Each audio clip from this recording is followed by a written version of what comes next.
الرحيم عن عمار بن ياسر رضي الله تعالى عنه قال قال رسول الله صلى الله عليه وسلم إن الله وكل بقبري ملكا أعطاه أسماء الخلائق فلا يصلي علي أحد إلى يوم القيامة إلا أبلغني باسمه واسم أبيه هذا فلان بن فلان قد صلى عليه.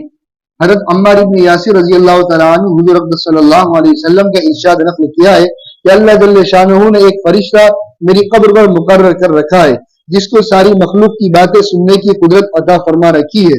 بس جو شخص بھی مجھ پر قیامت تک درود بھیجتا رہے گا وہ فرشتہ مجھ کو اس کا اور اس کے باپ کا نام لے کر درود پہنچاتا ہے کہ فلاں شخص جو فلاں کا بیٹا ہے اس نے آپ پر درود بھیجا ہے.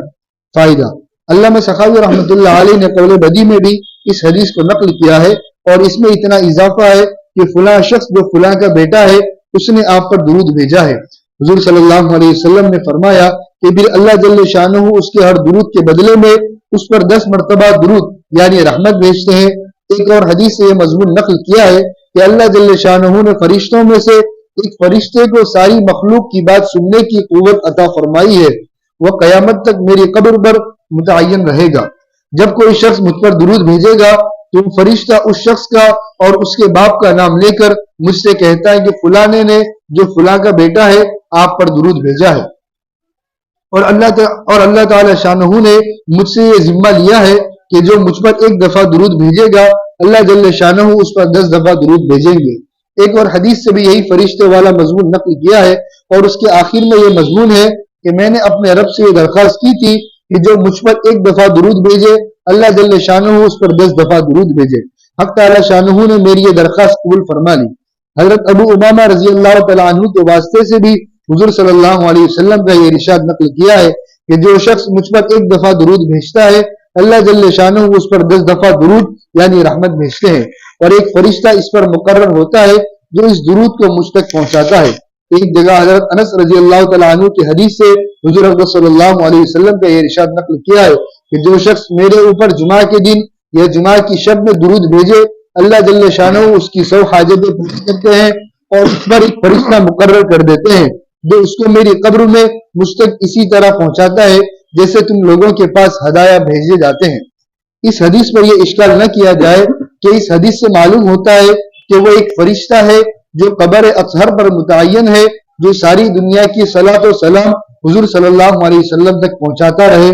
اور اس سے پہلی حدیث میں آیا تھا کہ اللہ کے بہت سے فرشتے زمین پہ پھرتے رہتے ہیں جو حضور صلی اللہ علیہ وسلم تک امت کا سلام پہنچاتے رہتے ہیں. اس لیے کہ جو فرشتہ قبر اطہر پر متعین ہے اس کا کام صرف یہی ہے کہ حضور صلی اللہ علیہ وسلم تک امت کا سلام پہنچاتا رہے. اور یہ فرشتے جو سیاحین ہیں یہ ذکر کے حلقوں کو تلاش کرتے رہتے ہیں اور جہاں کہیں درود ملتا ہے اس کو حضور اقدس صلی اللہ علیہ وسلم تک پہنچاتے ہیں.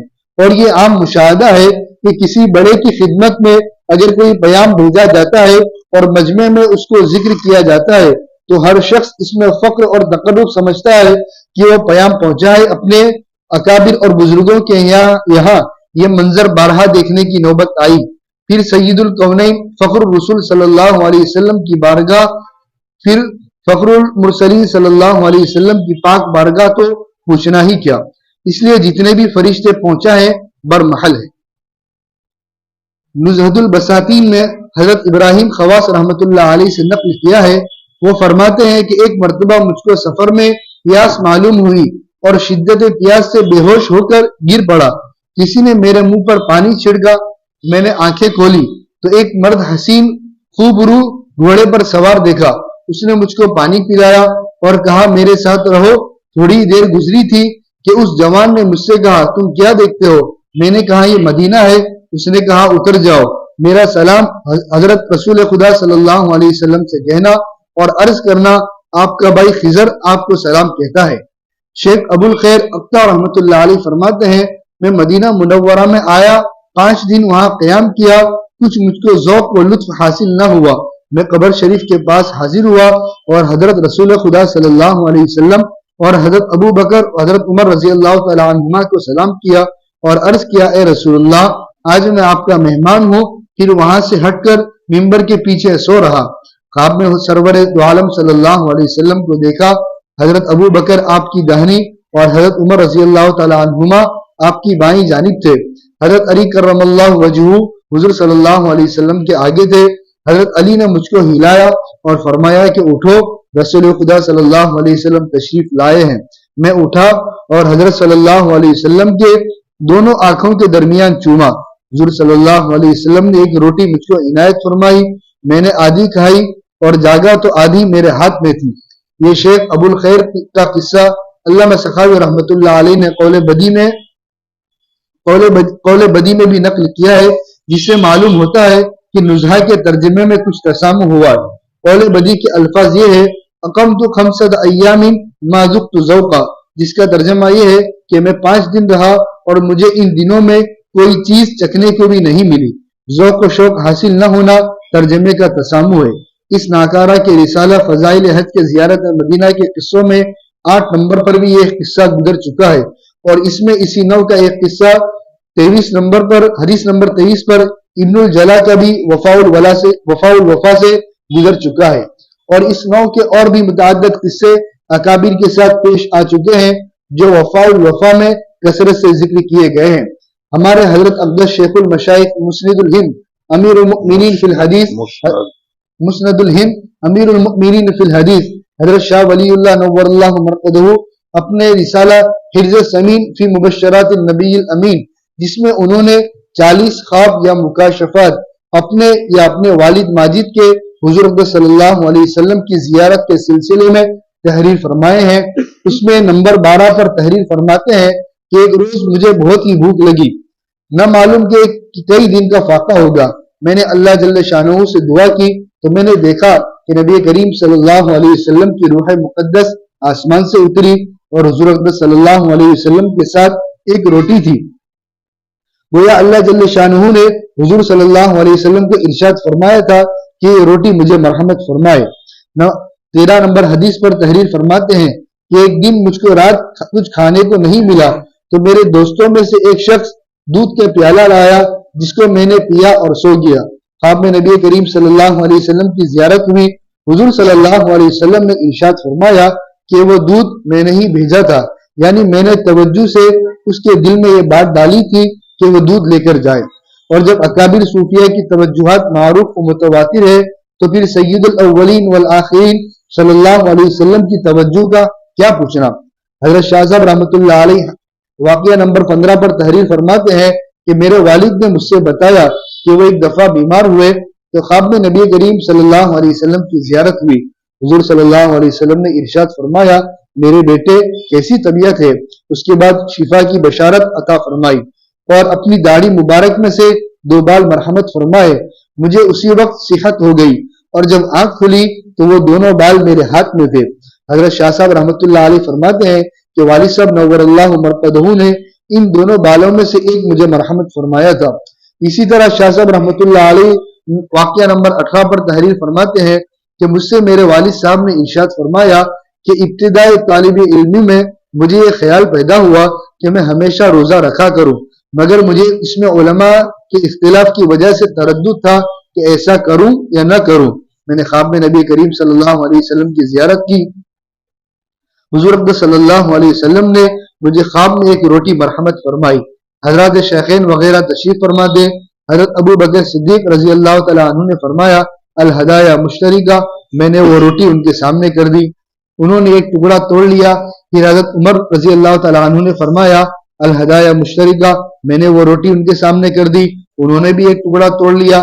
پھر حضرت عثمان رضی اللہ تعالیٰ عنہ نے فرمایا الہدایہ مشترکہ، میں نے عرض کیا کہ اگر یہی الہدایہ مشترکہ رہا یہ روٹی تو اسی طرح تقسیم ہو جائے گی، مجھ فقیر کے پاس کیا بچے گا۔ حرز سمین میں تو یہ قصہ اتنا ہی لکھا ہے، لیکن حضرت رحمۃ اللہ علیہ کی دوسری کتاب انفاس العارفین میں کچھ اور بھی تفصیل ہے۔ وہ یہ کہ میں نے سونے سے اٹھنے کے بعد اس پر غور کیا کہ اس کی کیا وجہ۔ حضرات شیخین کے کہنے پر تو میں نے روٹی ان کے سامنے کر دی اور حضرت عثمان رضی اللہ تعالیٰ عنہ کے فرمانے پر انکار کر دیا۔ میرے ذہن میں اس کی وجہ یہ آئی کہ میری نسبت نقش بندیہ حضرت ابو بکر صدیق رضی اللہ تعالیٰ عنہ سے ملتی ہے اور میرا سلسلہ نسب حضرت عمر رضی اللہ تعالیٰ عنہ سے ملتا ہے، اس لیے ان دونوں حضرات کے سامنے تو مجھے انکار کی جرأت نہیں ہوئی اور حضرت عثمان رضی اللہ تعالیٰ عنہ سے میرا نہ تو سلسلہ سلوک ملتا نہ سلسلہ نسب، اس لیے وہاں بولنے کی جرات ہو گئی۔ یہی حدیث الہدایہ مشترکہ والی محدثین کے نزدیک تو متکلم فی ہے، اور اس کے متعلق اپنے رسالہ فضائل حج کے ختم پر بھی دو قصے، ایک قصہ بزرگ کا اور دوسرا قصہ حضرت امام ابو یوسف فقیہ الامت کا لکھ چکا ہوں۔ اس جگہ اس حدیث سے تعارض نہیں کرنا تھا، اس جگہ تو یہ بیان کرنا تھا کہ اجود الناس سید الکونین علیہ افضل الصلاۃ والتسلیم کی امت پر مادی برکات بھی روز افزو ہیں۔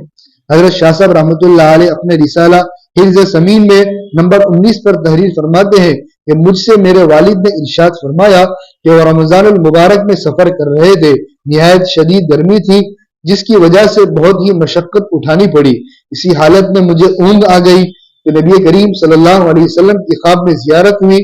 حضور صلی اللہ علیہ وسلم نے بہت ہی لذیذ کھانا جس میں چاول اور میٹھا اور زعفران اور گھی خوب تھا، یعنی نہایت لذیذ زردہ مرحمت فرمایا، جس کو خوب سیر ہو کر کھایا۔ پھر حضور صلی اللہ علیہ وسلم نے پانی مرحمت فرمایا جس کو خوب سیر ہو کر پیا، جس سے بھوک پیاس سب جاتی رہی، اور جب آنکھ کھلی تو میرے ہاتھوں میں سے زعفران کی خوشبو آ رہی تھی۔ ان قصوں میں کچھ تردد نہ کرنا چاہیے، اس لیے کہ احادیث صوم وصال میں انی یطعمنی ربی ویسقینی، مجھے میرا رب کھلاتا اور پلاتا ہے، میں ان چیزوں کا اصل ماخذ اور اصل موجود ہے۔ اور حضور صلی اللہ علیہ وسلم کا یہ ارشاد وانی لست کہیئتکم، کہ میں تم جیسا نہیں ہوں عوام کے اعتبار سے، اگر کسی خوش نصیب کو یہ کرامت حاصل ہو جائے تو کوئی مانے نہیں۔ اہل سنت والجماعت کا عقیدہ ہے کہ کرامت اولیاء حق ہے۔ قرآن پاک میں حضرت مریم علیہ السلام کے قصے میں کلما دخل علیہ زکریا المحراب وجد عندها رزقا وارد ہے، یعنی جب بھی حضرت زکریا علیہ السلام ان کے پاس تشریف لے جاتے تو ان کے پاس کھانے پینے کی چیزیں پاتے اور ان سے دریافت فرماتے کہ اے مریم یہ چیزیں تمہارے پاس کہاں سے آئی؟ وہ کہتی کہ اللہ تعالیٰ کے پاس سے آئی ہے، بے شک اللہ تعالیٰ جس کو چاہتے ہیں بے استحقاق رزق عطا فرماتے ہیں۔ در منصور کی روایت میں اس رزق کی تفاصیل وارد ہوئی ہے کہ بغیر موسم کی انگوروں کی زنبیل بھری ہوئی ہوتی تھی، اور گرمی کے زمانے میں سردی کے پھل اور سردی کے زمانے میں گرمی کے پھل۔ یا رب صلی وسلم دائما ابدا علی حبیبک خیر الخلق کلہم۔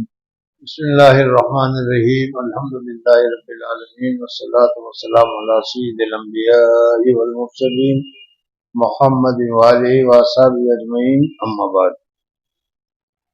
الحمدللہ حسب معمول ہم حضور اکرم صلی اللہ علیہ وسلم کی خدمت میں اس جگہ سے درود اور سلام کا ہدیہ پیش کر رہے تھے۔ اللہ جل جلالہ و من والوں سے میں دعا کرتا ہوں کہ اللہ جیسا حق ادا ہونا چاہیے ویسا تو ہم سے نہیں ہوا، لیکن جس طریقے سے پڑھنا چاہیے ہم نے پڑھ کر حضور اکرم صلی اللہ علیہ وسلم کی خدمت میں آپ کے ارشاد کے مطابق ہم نے درود بھی پڑھا اور سلام بھی بھیجا ہے۔ آپ اسے قبول فرما لیجیے اور ہمارے لیے ذخیرہ آخرت بنا لیجیے۔ اللہ جل جلالہ و من والہ ہمارے ہر درود کو، اللہ جل جلالہ و من والہ ہمارے ہر سلام کو قبول فرمائے، اور اللہ تبارک و تعالی اس کو ہمارے لیے ذخیرہ آخرت بنائے۔ درود شریف کے متعلق تو ویسے بھی میں نے کتابوں میں یہ دیکھا ہے کہ دوسری عبادتوں کے متعلق تو اس میں قبولیت اور عدم قبولیت دونوں کا احتمال ہوتا ہے۔ پتہ نہیں ہم نے پڑھا ہو قبول ہوا ہو، پتہ نہیں قبول نہ ہوا ہو، لیکن درود شریف کے متعلق یہ ذکر کیا جاتا ہے کہ اللہ جل جلالہ و من والہ جیسا بھی، جس طرح بھی، جس طریقے سے بھی اگر کوئی آدمی درود پڑھتا ہے اللہ جل جلالہ و من والہ اس کو قبول فرما لیتے ہیں، رد نہیں فرماتے۔ اسی وجہ سے حضرت اکبر تھانوی رحمۃ اللہ تعالی علیہ نے فرمایا ہے کہ درود دعا سے پہلے بھی درود پڑھ لیا جائے اور دعا کے بعد بھی درود پڑھ لیا جائے۔ اگر کسی آدمی نے دعا سے پہلے درود پڑھا، دعا کے بعد درود پڑھا، تو درود تو اللہ تعالیٰ قبول کرے گا ہی، اور درمیان میں جو دعا ہے اس کو اللہ تبارک و تعالیٰ رد نہیں کرے گا۔ اور مثال اس کی یہ بتائی کہ دیکھو ایک میٹھے چنے ہوتے ہیں، میٹھے چنے آپ جانتے ہوں گے، جس کے اوپر سویٹ اور میٹھا لگی ہوئی ہوتی ہے، دیکھے بھی ہوں گے، شاید کھائے بھی ہوں گے، دیکھے بھی نہیں۔